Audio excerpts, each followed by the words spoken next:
Besok hingga 29 Agustus, pendaftaran calon kepala daerah Pilkada 2024 dibuka. Bakal pasangan calon gubernur dan wakil gubernur Jakarta Ridwan Kamil dan Suswono akan mendaftar ke KPU Jakarta pada Rabu 28 Agustus. Hal tersebut disampaikan Ridwan Kamil usai menerima dukungan PSI di kantor DPP PSI Tanah Abang, Jakarta Pusat. RK mengatakan jika tidak ada halangan, dirinya akan mendaftar Pilkada Jakarta 28 Agustus mendatang. RK mengapresiasi putusan Mahkamah Konstitusi sebagai acuan pada Pilkada 2024. Menurut RK, makin banyak kandidat yang ikut kontestasi politik, baik untuk demokrasi. Kalau tidak ada halangan, kami sendiri per hari ini sementara akan mendaftar ke KPU-nya tanggal 28. Tanggal 28 dan tentunya kami siap ya. Kami juga sangat senang putusan MK itu dijadikan referensi karena makin banyak, makin bagus untuk demokrasi, makin banyak warga diuntungkan karena banyak pilihan-pilihan, sehingga kita berlomba-lomba dalam kebaikan. Hari ini PDIP mengumumkan 60 bakal calon kepala daerah yang diusung dalam Pilkada 2024. Namun hingga sore ini PDIP belum mengumumkan bakal calon yang diusung dalam Pilkada Jakarta. Meski sebelumnya Anies Baswedan sudah bersafari politik ke kantor DPD PDIP Jakarta.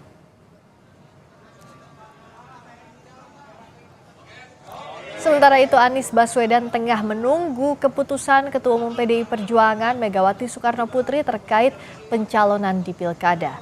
Sabtu lalu Anies menemui jajaran DPD PDIP Jakarta selama 3 jam. Usai pertemuan, Anies memuji PDI Perjuangan sebagai penjaga konstitusi. Anies menilai PDIP konsisten dalam mengawal konstitusi saat terjadi penyimpangan. Pilkada tentu kita obrolkan, tapi kita semua menunggu apa yang menjadi keputusan. Jadi tadi sama sekali kita tidak menyinggung tentang keputusan, langkah dan lain-lain karena semuanya ada di DPP partai, di luar kewenangan kita. Tapi kita ini bukan pertemuan pertama. Kita sering diskusi, sering ngobrol bertahun-tahun ke belakang. Jadi sama Pak Amin ini bukan karena urusan pilkada aja, udah panjang. Cuman kali ini ngobrolnya di kantor DPD PDI Perjuangan Jakarta. Sebelumnya Ketua Umum PDI Perjuangan Megawati Soekarno Putri menanggapi rencana PDIP yang disebut akan mengusung Anies di Pilkada Jakarta. Mega bilang kalau mau diusung PDI Perjuangan, Anies harus nurut. Toyo, ada baju merah hitam, terus tapi pasang spanduknya itu kan suruh gotong Pak Anies ya. Iya toh? Siapa yang nggak lihat? Aku aja lihat kok. Itu. Aku bilang enak aja ya, ngapain gue suruh dukung Pak Anies? Dia bener nih, kalau mau PDI, kalau mau PDI jangan kayak gitu dong ya. Ya tinggal mau nggak nurut ya. Lihat dong. Dari sekian nama Bacagu Pilkada yang diusung PDIP, tapi jagoan PDIP di Pilkada Jakarta belum diumumkan. Ada apa? Apakah masih ada nama Anies atau justru PDIP memilih kader internal untuk melawan Ridwan Kamil di Pilkada Jakarta? Kita ulas lengkapnya bersama Ciko Hakim, politisi PDI Perjuangan dan politisi senior Partai Golkar Nurdin Halid. Selamat malam Bapak-Bapak.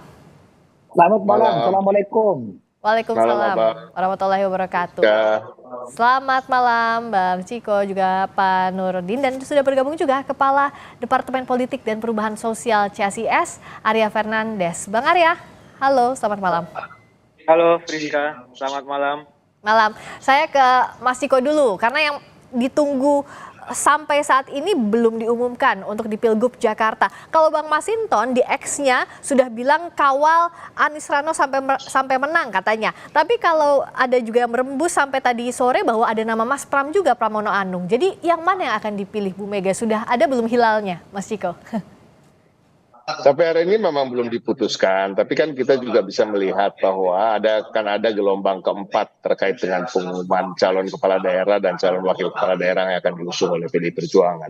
Dan ada provinsi-provinsi lain selain DKI Jakarta atau DKJ ini. Ada juga Jawa Timur dan Jawa Barat yang belum kami umumkan. Dan ini akan kami umumkan berbarengan. Kalau memang suatu hal yang ditunggu-tunggu, ya biasanya supaya lebih dramatis, ya kan akan diumumkan di akhir-akhir, dan kita tunggu saja bagaimana terkait dengan nama Mas Pram. Nama Mas Pram ini kan juga sudah beredar di internal kami dari beberapa bulan ke belakang. Ada nama Mas Pram, Mas Ahok, ada juga Jarot, ada Mas Prasetyo Edi Marsudi dan Bang Rano Karno. Nah, kita di internal saja dalam tanda kutip ya kerepotan, tapi juga sekaligus blessing karena kita memiliki begitu banyak kader yang mampu untuk bisa menjadi pemimpin yang baik di Jakarta. Artinya di internal kami juga mencoba mengerucutkan satu nama, dan apakah nama itu akan menjadi cagup atau cawagup itu juga masih kita pikirkan terus. Namun tentu peluang Pak Anies juga sangat terbuka, apalagi komunikasi dengan Pak Anies sangat lancar akhir-akhir ini. Dari tingkatan DPD maupun tokoh-tokoh senior di partai, pembicaraan dengan Pak Anies dan dukungan dari internal juga cukup banyak. Sampai sekarang masih terbuka kan untuk Mas Anies? Terbuka, saya bisa sampaikan bahwa peluang dari Anies Baswedan itu sama besarnya dengan peluang Pak Ahok, peluang Mas Pram, peluang Mas Pras, peluang Pak Rano Karno. Nah, Mas Ciko, tadi kan Mas Anies sudah pakai baju merah, sudah pamit ke ibundanya, dan dikabarkan akan bertemu Bu Megawati, tapi belum terlihat sampai tadi. Nah, apakah tadi sebenarnya sudah ada pertemuan antara Mas Anies dengan Bu Mega? Saya sejak tadi berada di DPP juga, tapi DPP ini kan ada 2 gedung dan lantainya juga bukan cuma satu, ada beberapa lantai. Bisa jadi beda gedung gitu Mas Ciko? Saya tidak sempat berpapasan juga dengan Pak Anies, tapi saya mendengar bahwa beliau juga datang, tapi itu hal yang biasa bahwa calon-calon kepala daerah yang berpotensi untuk maju diusung oleh PDI Perjuangan juga sering berkunjung ke sini. Jadi kita melihat ini suatu hal yang biasa saja. Dan seperti saya sampaikan tadi, apalagi hubungannya sangat baik antara Pak Anies dengan fungsionaris dari DPP yang lain. Kalau datang tapi nggak diumumkan, Mas Ciko, artinya apa? Belum ada restu dari Bu Mega? Enggak, sejak awal memang penjadwalan hari ini memang tidak memasukkan DKI Jakarta sebagai salah satu daerah yang diumumkan. Beberapa waktu lalu, pagi tadi juga beredar kan surat internal yang undang pengurus DPP untuk hadir, dan tidak ada nama Provinsi DKI Jakarta untuk diumumkan. Jadi memang bukan menjadi jadwalnya untuk hari ini diumumkan. Tapi apabila Pak Anies memang tadi hadir, mungkin ya silaturahmi biasa untuk bertemu dengan teman-teman dan senior-senior di DPP. Tadi juga kan Bu Mega bilang bahwa jangan hanya mendompleng PDIP, kalau mau ya jadi kader begitu, nurut dengan PDIP. Apakah ini yang dimaksud Mas Anies? Memang itu salah satu persyaratan bagi para calon kepala daerah khususnya yang non kader, tetapi tidak serta-merta artinya adalah KTA-nisasi ya, atau harus menjadi anggota atau kader PDI Perjuangan. Yang pasti terkait dengan ideologi memang tidak ada tawar-menawar, terkait dengan juga komitmen dan loyalitas terhadap partai, bagaimana sama-sama tentunya apabila terpilih juga harus berkomitmen untuk sama-sama membangun partai, membesarkan partai, kemudian memenangkan kontestasi demokrasi yang ada untuk PDI Perjuangan, itu harus sejalan dengan komitmen-komitmen lain. Dan ini saya rasa tidak masalah bagi banyak tokoh yang kami usung, dan di daerah-daerah lain banyak sekali tokoh yang non kader dan tidak kita paksa juga untuk menjadi kader. Tapi kecenderungannya Mas Ciko lebih ke kader atau non kader untuk cagup ya? Kalau cawagupnya kan sudah muncul ada nama Bang Rano Sidul. Nah, kalau untuk cagupnya ini apakah lebih mengerucut kemana? Saya tidak bisa menyampaikan. Jadi gini, semua yang saya sampaikan tadi, peluangnya semuanya sama, dan pada akhirnya akan diputuskan oleh Ibu Ketua Umum. Dan kita juga nggak bisa memaksa-maksa ya kan untuk mendapatkan bocoran dari apa yang ingin diputuskan. Tadi Mas Ciko tapi menyebut bahwa nama Mas Pram betul ya, sudah masuk juga jadi salah satu yang dipilih, tapi belum tahu siapa yang akan direstui Bu Mega. Nah, kalau Pak Nurdin melihat saat ini PDIP belum menentukan sikap, tapi apakah ini jadi alarm bagi RK Suswono di Pilgub Jakarta? RK Suswono itu yang kita kenal Kang Emil, itu sudah sangat siap ya untuk menghadapi siapapun yang dicalonkan oleh partai lain atau kontestan siapapun. Ridwan Kamil, Yuswono dengan seluruh eh, eh, koalisi Indonesia Maju Plus itu telah siap untuk memenangkan pilkada Jakarta. Sehingga kita sekarang ini tidak berpikir siapapun dicalonkan PDIP, mau Mas Anies, siapapun itu tidak ada urusan dengan Partai Golkar maupun koalisi Indonesia Maju Plus. Kita sekarang konsentrasi setelah deklarasi, kemudian insya Allah mendaftar pada tanggal 28. Nah, sesudah itu kemudian sudah sekarang pun kita sudah melakukan persiapan teknis ya untuk memperkuat jaringan, memanaskan mesin partai, kemudian menyampaikan program-program kalau Pak RK dan Pak Suswani menang di Jakarta, maka Jakarta akan lebih baik. Jakarta menjadi kota dunia. Sekarang kita konsentrasi itu. Kita lagi tidak berpikir siapapun dicalonkan oleh partai lain, termasuk sahabat saya dari Tapi PDIP. Pak Nurdin, kalau kita lihat kan elektabilitas Pak Anies dan Kang Emil, kalau yang terakhir itu sangat bersaing. Bahkan Anies Baswedan di Litbang Kompas itu tertinggi. Apakah ini tidak jadi ancaman tanda kutip bagi Golkar yang sudah mendeklarasikan RK Suswono terlebih dulu bersama Kim? Di era multipartai untuk merebut sebuah kekuasaan melalui kontestasi politik, itu survei bukan satu-satunya prasyarat ya untuk menangkan. Survei itu hanya pemetaan awal untuk kita mengatur strategi agar supaya tidak di mana partai-partai dan calon itu telah menyiapkan daripada strategi melalui lembaga survei. Tapi hasil survei itu tidak menjadi salah satunya faktor yang bisa memenangkan. Kita ambil contoh waktu Pak Jokowi melawan Pak Posibowo. Posibowo itu surveinya 65%. Kalau nggak salah waktu itu Pak Jokowi hanya 17-18%. Jadi kemudian menang ada Pak Jokowi. Itu fakta bahwa survei bukan satu-satunya faktor yang menentukan sebuah kemenangan. Apalagi sekarang survei ini sangat kompetitif antara Pak RK, Pak Ahok, dengan Pak Anies. Tiga besar itu kan yang sekarang yang mewarnai daripada seluruh lembaga survei. Oleh karena itu tidak ada hal yang perlu dikhawatirkan oleh Partai Golkar maupun seluruh pendukung daripada RK Suswono. Oke, meskipun secara survei bukan satu-satunya, secara survei jauh. Tapi kalau bicara soal mesin partai, ini masih kuat atau tidak? Atau masih kompak atau tidak Kim Plus? Masih solid atau tidak Kim Plus ini, Pak Nurdin? Sangat kuat, bukan sangat kuat ya. Sangat solid ya. Sampai sekarang 12 partai telah mendeklarasikan. Belum ada satupun yang menarik diri dari koalisi Indonesia Maju Plus. Sampai saat ini ya. Nah, kita lihat di pendaftaran tanggal 28, apakah ada yang menarik diri? Tapi saya yakin insya Allah 12 partai pengusung Ridwan Kamil ini akan tetap solid sampai pada pendaftaran, sampai kepada pemenangan. Nah, kenapa saya tanyakan ini Pak Nurdin? Karena kan waktu di awal syaratnya itu harus ada syarat kursi. Tapi setelah ada putusan MK, ada beberapa partai yang sebelumnya sebenarnya cenderung hatinya ke Mas Anies, misalnya Nasdem atau PKB atau juga ada PKS. Nah, tapi tidak ada yang menyesal, tidak ada yang galau di Kim Plus ini. Sama sekali tidak ada, kan sampai saat ini tidak ada perubahan sedikit pun. Belum ada satu partai pun dari 12 partai itu yang telah menyatakan dukungan kepada Pak RK Suswono pada saat deklarasi. Sampai saat ini sepengetahuan saya belum ada satupun yang membela atau menarik diri. Nggak tahu lah besok 1-2 hari itu ada pendaftaran kan masih 2 hari lagi. Karena rencana Pak Ridwan Kamil dengan Pak Soe itu mendaftar tanggal 28. Ya tidak tahu, politik itu kan dinamis sama dengan Bu Ciko tadi katakan, last minute diumumkan, itu bagian dari dinamika politik. Kita nggak tahu, tapi sepengetahuan saya sampai saat ini belum ada dan insya Allah mudah-mudahan tidak ada. Begitu. Oke, saya ke Mas Arya dulu. Dari mulai yang hari ini, ada dari PDI Perjuangan belum mengumumkan namanya. Kalau tadi secara alasannya Mas Ciko sudah menyampaikan secara normatif dan aman bahwa ini masih digali, semua masih punya kesempatan, kader maupun non-kader. Tapi Mas Arya membacanya seperti apa? Mas Anies misalnya sudah pakai baju merah, sudah pamit, sudah kemarin juga sowan ke DPD PDIP Jakarta, tapi belum juga diumumkan. Bahkan sore ini muncul nama Mas Pramono yang kabarnya menggantikan Mas Anies. Tapi tadi Mas Ciko bilang masih terbuka peluang semuanya. Apa yang Mas Arya lihat kegalauannya ini di mana tanda kutip?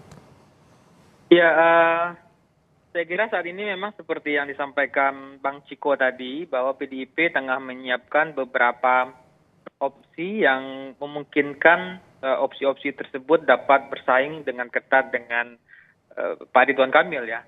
Dan untuk saat ini saya kira memang opsi yang paling memungkinkan dan memang paling mempunyai peluang untuk bisa bertarung secara ketat dengan Ridwan Kamil kalau kita merujuk pada sejumlah hasil survei ya, baik survei Litbang Kompas dan beberapa survei yang dirilis belakangan ini memang menunjukkan Pak Anies yang paling potensial untuk menjadi kandidat terkuat untuk bersaing dengan Pak Ridwan Kamil ya. Kalau kita lihat beberapa nama yang disiapkan, misalnya Pak Pramono Anung dan beberapa nama lainnya, mungkin saya kira ada beberapa tantangan juga ya. Tantangan yang pertama tentu soal generation gap ya, karena meskipun Pak Pramono itu sudah lama menteri 2 periode pada masa Pak Jokowi, tapi beliau kan sudah lama tidak mengikuti kontestasi politik ya. Nama-nama lain seperti Pak Ahok mungkin akan bisa akan bersaing dengan ketat, tetapi tentu juga ada beberapa tantangan juga yang dimiliki oleh Pak Ahok ya. Oke. Nah, dalam situasi seperti itu tentu ada sekarang tentu saya kira Pak Anies dan PDI Perjuangan tengah mencari titik temu ya, terutama apa yang tadi disebut sebagai apakah Pak Anies bersedia memiliki KTA PDI Perjuangan atau tidak. Dan saya kira untuk kasus Jakarta sepertinya itu bagi PDI Perjuangan untuk saat ini menjadi satu kemutlakan ya. Tapi kalau kita lihat dalam kasusnya Airin, saya tidak tahu, tapi kayaknya Ibu Airin tidak harus menjadi PDI Perjuangan untuk Nah, Mas Arya, apakah sebenarnya yang ingin diuji Bu Mega adalah loyalitas? Kalau kita ingat pernyataan sebelumnya, mau nurut atau tidak dengan PDIP, dari yang tadi jangan hanya mendompleng saja. Apakah kesetiaan terhadap PDIP ini juga yang jadi faktor utama pertimbangan Bu Mega? Tak hanya soal elektabilitas, kan kalau bicara soal loyalitas, kader ada Pak Ahok, ada juga Mas Pram.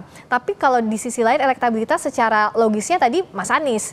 Tapi loyal atau enggaknya ini yang mesti dipertanyakan, begitu enggak Mas Arya? Saya kira iya. Bagi partai seperti PDI Perjuangan sebagai partai kader dan partai ideologis, tentu loyalitas akan ditaruh di nomor pertama. Dan untuk menguji loyalitas itu tentu akan ada beberapa persyaratan-persyaratan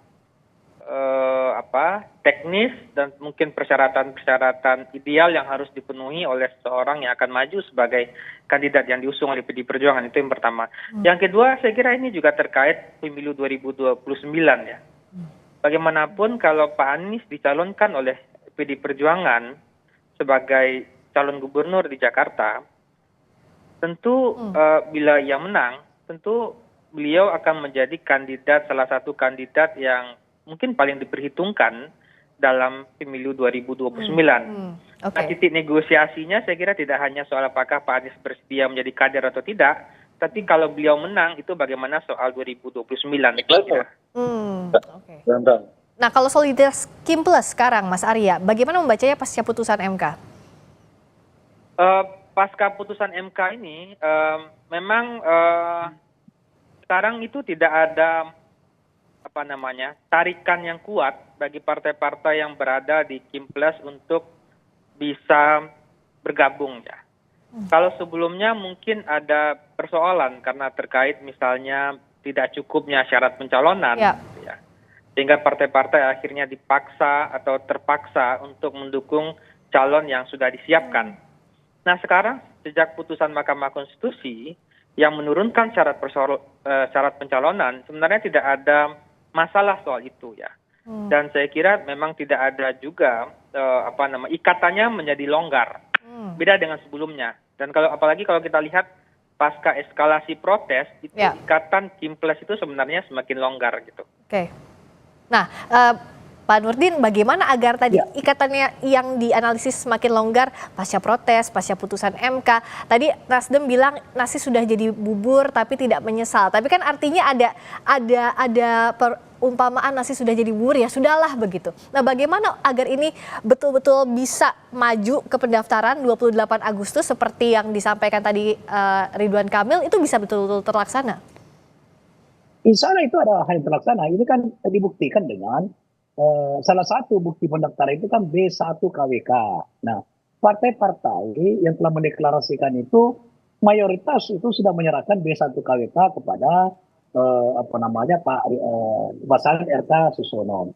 Dengan dia satu KWK keluar, maka itu pertanda bahwa sudah tidak mungkin lagi mereka mengundurkan diri atau membela atau tidak mendukung daripada Semuanya sudah ya Pak Nurdin? masyarakat. Ya, sebagian besar. Terakhir hari ini insya Allah yang lain akan menyerahkan itu. Siapa yang belum menyerahkan sampai sekarang? Oh, saya tidak mentor satu persatu, tapi sudah mayoritas 90% sudah menyampaikan B1 KWK kepada Pak Ridwan Kamil. Tapi yang belum menyerahkan ini, misalnya apakah PKS, apakah Nasdem? Oh, PKS sudah pasti karena wakilnya kan dari PKS. Sudah pasti ya kalau PKS. Nasdem, PKB? Ya, itu PKB belum. Karena kan masih muktamar di di Bali. Saya kira paling lambat besok PKB sudah menyerahkan juga. Oke, tapi sudah diteleponin dari sekarang ya, besok diserahkan dan pasti diserahkan begitu Pak Nurdin? Saya tidak dalam kapasitas itu ya, tapi monitoring saya bahwa insya Allah semua partai akan mendukung. Nah oke, kalau dari Mas Ciko, apakah betul malam ini ada pleno untuk membahas khusus untuk Pilgub Jakarta? Mas Ciko, boleh di-unmute dulu? Saya belum melihat ada pergerakan itu karena saya sendiri sekarang berada di kantor DPP PDI Perjuangan dan kita masih tunggu aja bagaimana besok. Paling tentunya yang paling utama adalah kita menentukan jam besok untuk mengumumkan pilkada calon-calon pilkada yang belum kita umumkan. Jadi saya sampaikan, saya ulangi lagi, masih ada 40 yang belum, ada Jawa Barat, Jawa Timur, dan Jakarta, dan tentunya kabupaten kota lainnya sekitar 30. Tapi pasti besok ya, 24 jam lagi ada namanya? Insya Allah, karena kan memang sudah mendekati hari pendaftaran. Tapi ya kita lihat nanti, seperti Bang Nurdin yang sangat senior dan udah berjibaku sekian lama di partai politik, tentu tahu dinamika di akhir ini sangat menarik dan bisa juga mengejutkan atau bisa juga landai, kita lihat aja nanti. Dan Mas Arya melihat bisa mengejutkan nanti sampai detik terakhir? Saya kira iya ya. Sebenarnya kalau kita lihat PDIP memang mendapatkan berkah ya dari putusan Mahkamah Konstitusi. Tidak hanya PDIP sebenarnya, tapi juga partai-partai, semua partai kecil menengah ya. Dan sebelumnya kalau kita lihat kan di beberapa pilkada itu kan PDIP agak kesulitan untuk mencalonkan ya. Ada kesan PDIP ditinggal oleh partai-partai lain, tapi setelah putusan Mahkamah Konstitusi itu PDIP sebenarnya punya peluang yang kuat. Pertanyaannya adalah apakah PDIP akan memanfaatkan dengan baik peluang ini atau tidak gitu. Oke, termasuk apakah ini bisa mempengaruhi kerjasama jangka panjang begitu Mas Arya? Tidak hanya pilkada ini tapi juga peta pilpres nanti setelah Pak Prabowo dan Mas Gibran menjabat. Ya, kalau kita lihat atau pemetaan di level elit saat ini tentu saya kira tidak banyak ya calon-calon yang potensial di 2029 mendatang ya. Selain tentunya Pak Prabowo, Mas Gibran ya, tentu para calon-calon lainnya seperti Pak Anies saya kira masih, mungkin Pak Ganjar atau Pak Sandiaga, calonnya tidak banyak. Jadi tentu Pak Ridwan Kamil mungkin ya. Jadi pertarungan pilkada ini semacam kontestasi, quote unquote kontestasi terakhir untuk menunjukkan siapa yang paling berpeluang dalam pilpres mendatang ya. Karena kalau kita lihat salah satu jalur untuk menjadi presiden tentu adalah menjadi kepala daerah, dan itu track recordnya ditunjukkan oleh Pak Jokowi. Jadi pertarungan di pilkada ini saya kira juga adalah pertarungan pra Pilpres 2029. Makanya saya lihat dalam kasus PDIP akan sangat berhati-hati betul. Bisa jadi akan kejutan seperti kata Bang Ciko tadi, atau bisa anti klimaks ya. Baik, terima kasih Mas Arya, terima kasih Mas Ciko, terima kasih Pak Nurdin. Kita menanti kejutan sampai detik terakhir di pilkada, terutama provinsi-provinsi yang ditunggu, Jakarta salah satunya. Terima kasih, selamat malam.